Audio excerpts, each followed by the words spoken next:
I'm Atta, a London-based coffee startup entrepreneur. Over the past few months, I've been converting a Ford Transit van into a mobile home and coffee business with the goal of being completely independent and free to travel and earn as I go. This week, I continue my search for a place to trade, narrowly avoid failing my MOT, and share with you how I roast my delicious blend of coffee. Bean Extract's new compostable, Nespresso compatible coffee pods. Oh, I see. So your market only deals with craft items. No food allowed. Okay. And you can get really drawn up into all of the technicalities of the roast and the roast profile, but ultimately the most important thing to remember is if the coffee tastes good. Today I'm just going to be doing a little product shoot. Just developed our new Bean Extract's new compostable, Nespresso compatible coffee pods.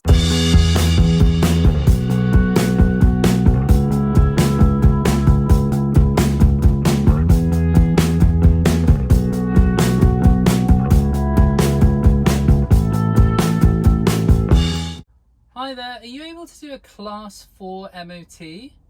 Yeah, it's for a van, but it's newly converted to a camper van.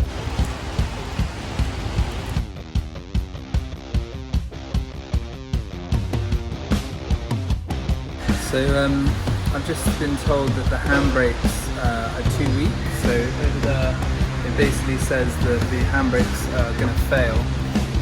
So I've got to now get the handbrakes looked at by a mechanic, and I don't know, hopefully we can sort it out. I managed to get the MOT. I'm really, I can't tell you how relieved I am. It was really scary there for a minute. You know, I was thinking, gosh, how much is this going to cost me? More money.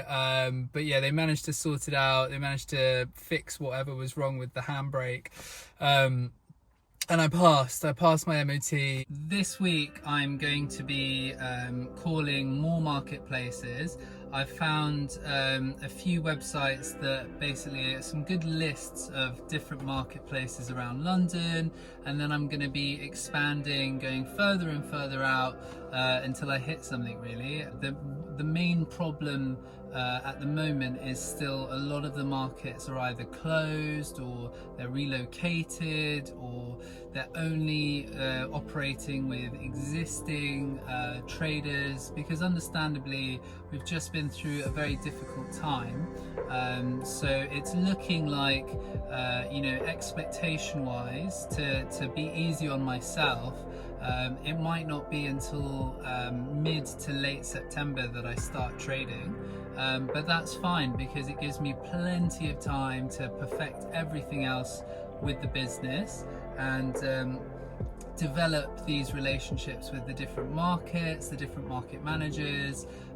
So it might be a bit of a slow burn, but it doesn't mean that it's going to be stagnant by any means. And if anything, it gives me more time to perfect my craft. Oh, I see. So your market only deals with craft items. No food allowed. Okay. All right. Well, no worries. Hi there. My name's Atta. I'm calling from Bean Extract, a brand new coffee startup, and really interested, really excited to start selling coffee at your marketplace. So with it being such a beautiful day, I thought I'd get outside and do a bit of roasting of some coffee beans and show you how easy it is to roast your own coffee beans, and talk a bit about the technical side of things and give you a little bit insight in how I do my roasting. You can get really scientific, you can get really drawn up into all of the technicalities of the roast and the roast profile, but ultimately the most important thing to remember is if the coffee tastes good. And when you're sat at the cupping table, or in other words, just when you're tasting the coffee, If the coffee tastes great and you like it, that's the most important thing. That's not to say that I'm not going to talk you through some of the technical aspects of the roast, but what I'm going to do is make sure that I make it as much of an art as a science and keep it nice and fun. The first thing I'm going to start with is my blend. So I've got a blend here of Brazilian, Colombian, East African and Central American coffee beans. That's to balance out the different flavor profiles that you get in each one. You'll get chocolatey notes, you'll get the right level of acidity and nice orange notes. It will be very aromatic and very, very full-bodied as well. It's going to be a really lovely blend. There's no rules in coffee roasting. There's sort of guidelines. Don't take anything I say here today as a hard and fast rule. If you want to roast coffee at home, I encourage you to learn the sort of boundaries, and then feel your way around it within those, and then you can blow them out the water. You can do whatever you want. So I would just experiment as you go. This roaster is one of the smallest that I could find, which suits me really well with the van life, because I don't want something that's going to be too heavy. I don't want something that's going to take up too much energy. So this is ideal because it works off a gas hob, and it's got a very small electric motor which can run off my setup. This has a capacity of 250 grams. Now, generally it's recommended that when you're roasting, you roast at about 80% of your roaster's capacity. So that would set me at around 200 grams. So I've weighed out here 200 grams of my blend. I personally believe that if you roast all of the coffee beans together, you get a more uniform roast, and that way when it goes through the grinder in the machine, you don't end up with some beans that are more brittle than others and creating different extraction ratios and messing things up for the barista. I'm going to turn the gas on.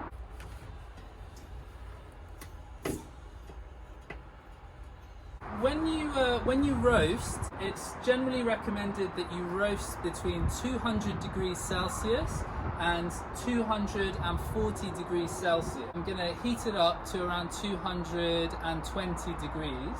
I'll measure it with this laser thermometer and take a surface reading. Once it gets up to around 220 degrees, I'm going to let it sit there for a while. I'm not going to just roast it straight away and drop the beans in straight away, because it needs to really get absorbed into the metal. It really needs to be sitting consistently for a few minutes at 220 degrees. That way, when you drop the beans in, you're going to have a nice even amount of heat. It's really important to take notes as you go with your roasting, so that you can try and emulate that roast again another time. Right, so I'm going to get this started. I'm just going to start it rotating, and then I'm going to... There we go. Right, so the gas is on. It's on full power. The main temperature reading I'm going to be focusing on is the what's known as the bean temperature, or the temperature of the beans roasting. Now, I don't have an internal probe, but again, you probably won't have that on your roasting machine at home if you do something like this. So don't get too worried about that. You can take a laser thermometer like this and take a surface reading of, say, the bottom of the drum, and that way you know roughly what the bean temperature is, and that's the most important thing for you to work with when roasting your coffee. The other thing to discuss is something called the turning point. So when I drop these beans into this roasting barrel, it will drop from, say, 220 to 200 degrees Celsius down, and it could drop to around 80-90 degrees, because these beans are currently sitting at ambient temperature, which is amazingly today in the UK around 30 degrees. It's going to go through an endothermic reaction and it's going to absorb the heat from the drum. When I drop them in, I'll also turn the heat down so that it's absorbing that heat slightly slower from the drum rather than the flame. And then it will drop and it will hit a turning point. And what I'll do, I'll put a graph somewhere on the screen so you can see what the graph would look like with temperature and time. And the temperature will drop and then it will start turning around, called the turning point, and it will start coming back up. So I'm going to time that by taking measurements every, say, 30 seconds and with the video running, and that way I can, that's my sort of basic way of getting my roast profile, because I don't have a computer hooked up to this, I don't have software, I don't have anything like that, so I'm just going to use the timing of the video and calling out the temperature as I read it from roughly where the beans are, and that will give me the plot to plot my graph and give me a rough profile, and that's the way I usually do it. After we hit the turning point, we're going to enter a phase called the drying phase. Now that's when all of the moisture inside of these beans is going to slowly evaporate. During that stage, the beans will turn from this green colour into like a yellowy colour. That should take about 4 to 6 minutes. Once we go beyond the drying phase, we then enter what's known as the first crack, browning or development stage. Now, when it's in its green state, there's over 2,000 different compounds in a coffee bean, and when they enter the development stage, those compounds start reacting and breaking down into hundreds of different aromatic compounds, which when you're roasting like this, the different combinations of those aromatic compounds is limitless. There's no real way to tell how and where these reactions are going to land. Even with a really sophisticated machine, it's a bit of a lottery the way it lands. But when you control your variables, they all influence the bean roast. And as I say, you can get really technical with this stuff. But the key thing is to have fun with it, and to see it as more of an art, because when you're roasting beans at home and you don't have control over all of the different variables, a lot of it also has to do with how much you can perceive. They can replicate the same conditions, but there still might be slight variables where something has changed and there's a slight difference in the amount of a certain aromatic compound, say. But whether you're going to be able to perceive that change is a whole different matter altogether. So it's all about combining this with the cupping stage and tasting it and seeing if the differences, if you're happy with them, if you're happy that your roast is similar enough profile to your last roast, and if not, going back into your roast profile and seeing what could have changed. So the whole roast altogether should take between 8 to 14 minutes. It's all about getting your temperature right and making sure that it's hot enough at the beginning, because if they haven't reached the desired roast level by about 14 minutes, if you go really beyond 20 minutes, then you start baking the beans and you can affect the flavor. So I do recommend that you stay within those parameters when you start roasting, but if you roast a couple of times and you want to experiment outside of those parameters, by all means try it out. You might be able to create a roast that suits you and that you really enjoy. So the key variables for those scientists of you out there when doing a bean roast to consider, the really important ones, is your bean temperature, your environmental temperature, the sort of temperature around the beans. You want to think about your load size, so how much bean you're going to actually put inside of the drum, keeping it to about 80% load capacity. You want to think about your airflow rate, you want to think about the heat of your flame, and you want to think about the density of your beans, which I'll explain in a minute, because depending on the altitude at which they're grown, they can be more dense, and that can affect how they resist the heat being applied to them. And then the other thing is the ambient temperature, so the temperature of the room. So with those key variables, if you make sure you measure them and you make note of them, you should be able to replicate your roast as long as one isn't too unpredictable. My major concern with roasting outside today is there is a light breeze, so I know that my airflow rate is going to be a little bit chaotic. I'm just going to quickly talk you through bean density. So if I'm going to load this up to 250 milliliters of beans. That is 170 grams. So 170 grams for 250 milliliters. Now if I times that by 4 to get the density, now density is mass divided by volume. If I take the mass and times it by 4, I will get 680 grams per litre of the density, which is bang on the average really. Your average coffee bean density is around 680. Anything 700 and higher is going to be your very dense beans, and anything you can get coffee beans that are as low density as around 450. So it's really important to understand how hard the fruit is, so that you understand how much resistance it's going to have to the heat that you apply to it. And that way, when you're in the drying phase, you know how to adjust your heat.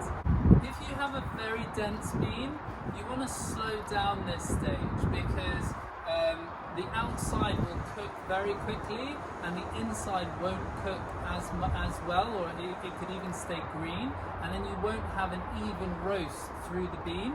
So it's quite important to understand your density so that you get a nice even roast of the bean. So just for your understanding of why coffee beans have different densities, when coffee is grown at a high altitude, it's exposed to much more sunlight and a lot less oxygen, which delays the ripening process and makes for a much more compact cellular structure. So you're going to have much more compounds inside of those cells. Don't be confused with it containing more water, because you can have a more dense coffee bean that has the same water content as a less dense coffee bean.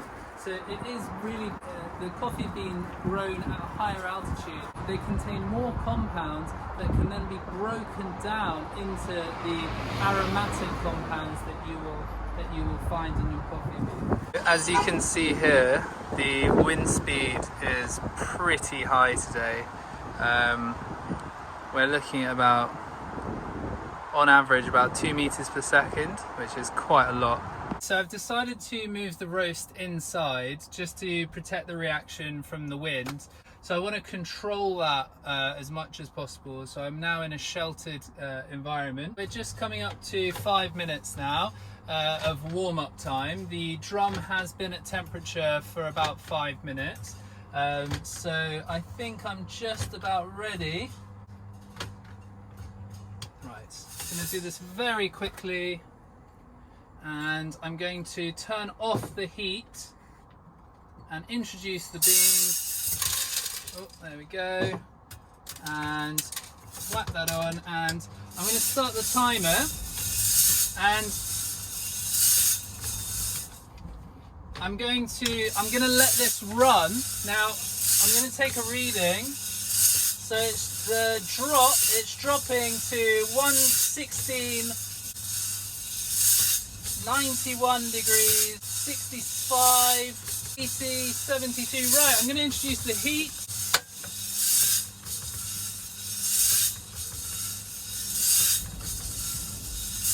Okay. Now these beans, they are They're average density beans. So we don't want to slow it down too much, but we don't want to be too quick with the drying phase. So I'm going to keep that heat reasonably down. I'm going to take a quick airflow reading.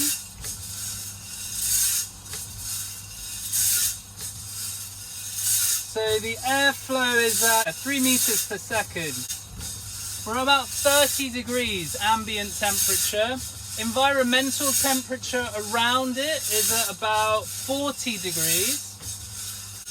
Bean temperature at 3 minutes 30 seconds is 198, fluctuating somewhat, so 180. Very normal in the drying phase. Smells of wheat, grass, lovely. So we're coming up to around 220 degrees, so I'm going to turn it down a little bit.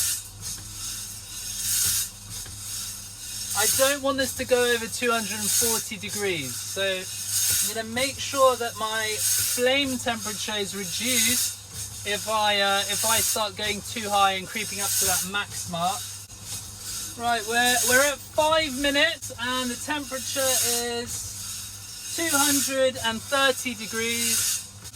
When I look at the beans, they have very much yellowed. So we should be coming to the end of the drying phase now, and we should be about to enter the first crack shortly. Starting to get a bit of chaff coming off the beans, a little bit of the husk breaking away. Completely normal. It might make a little bit of a mess, but don't worry about that. You can very easily clean that up. Right, we're averaging about 220 degrees. We're 8 minutes in. We should be coming up to that first crack now.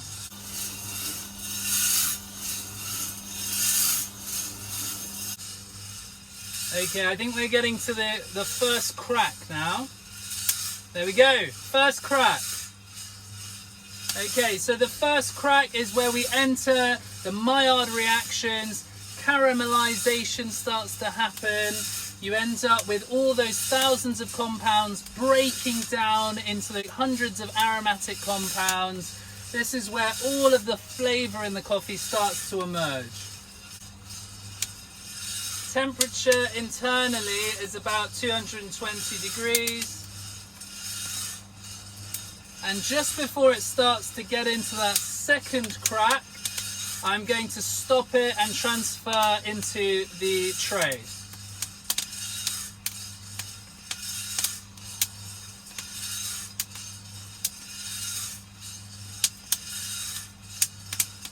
These beautiful chocolatey notes are starting to emerge.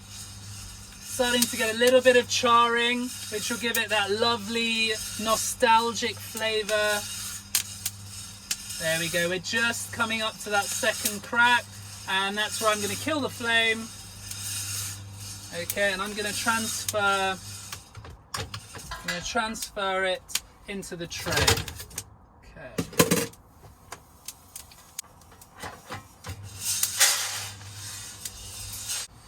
Okay. Okay. So we've got the beans in there, and I'm going to pop them into this and rapidly cool them down. There we go. Now you'll notice I stopped it just before it started getting towards that second crack. That's because it's still going to be cooking. It's still going to be going through those reactions even when I'm trying to cool it down. So it will get there. But I'm still trying to preserve that balance between nostalgic, smoky, slight charred notes with the sweetness and the acidity of the blend. I want to make sure I get that perfect balance in the flavor profile. Oh, the smell is amazing. So good. I'm just going to transfer, I've cooled it down now. I'm just going to transfer it into a little tray. There we go. Lovely. Now what I'm going to do with this, because it's an espresso roast, I'm going to leave it for 1 week to degas, and once it's degassed I can then grind it, I can then use it in the coffee machine. Feel free to ask any questions in the comments below in terms of any of the technical stuff, and I'll be happy to answer it. I hope you liked it. I hope it encourages you to perhaps roast your own beans at home. Don't be put off by the technical side of it. It can be very scientific, but at the same time it is still very much an art, and it's a culinary art as well. Feel free to explore, to use your creative judgment, and the ultimate test of this batch of coffee will be at the cupping table, where I will, in a couple of days, I will taste it and make sure that I'm happy with it, and that's another batch ready to go.